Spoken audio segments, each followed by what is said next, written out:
বিশ্বের অর্থনীতির শীর্ষ দুই দেশ যুক্তরাষ্ট্র ও চীনের মধ্যে শুল্ক বাণিজ্য যেন থামছেই না। প্রতিদিনই এই বাণিজ্য যুদ্ধ নিচ্ছে নতুন মোড়, ছাড় দিচ্ছে না কেউ কাউকে।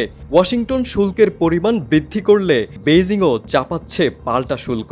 চীন থেকে আমদানি করা ইলেকট্রিক পণ্য যুক্তরাষ্ট্র শুল্ক প্রত্যাহার করেও কমেনি এই চাপ। এবার সেই বাণিজ্য যুদ্ধ রূপ নিয়েছে ভিসা নিষেধাজ্ঞায়।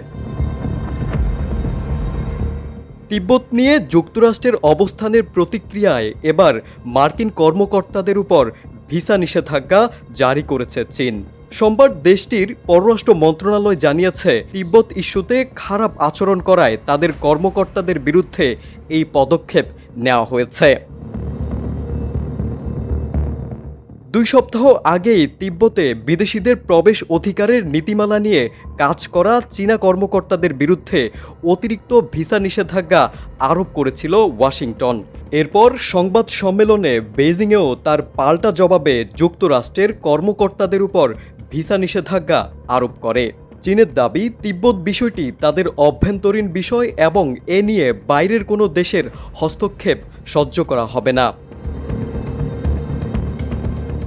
চীনের পররাষ্ট্র মন্ত্রণালয়ের মুখপাত্র লিন জিয়ান বলেন, তিব্বত নিয়ে চীনা কর্মকর্তাদের উপর ভিসা বিধি নিষেধাজ্ঞা অপব্যবহার, এছাড়াও আন্তর্জাতিক আইন ও আন্তর্জাতিক সম্পর্ক সংশ্লিষ্ট মৌলিক নীতির মারাত্মক লঙ্ঘন।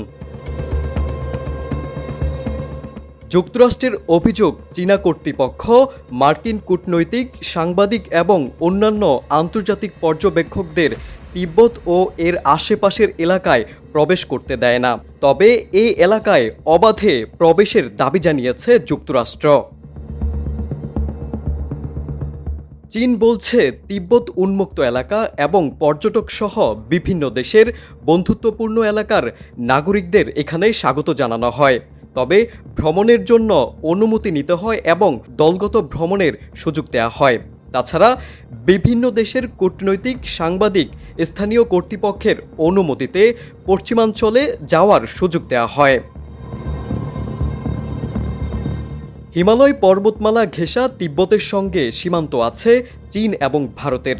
তবে 1950 সাল থেকে এই অঞ্চলটি দখল করে আছে চীন। এই নিয়ে চীনের সঙ্গে একাধিকবার দ্বন্দ্বে জড়িয়েছে ভারত। এর মধ্যে গত বছরের সংঘাত ছিল ভয়াবহ।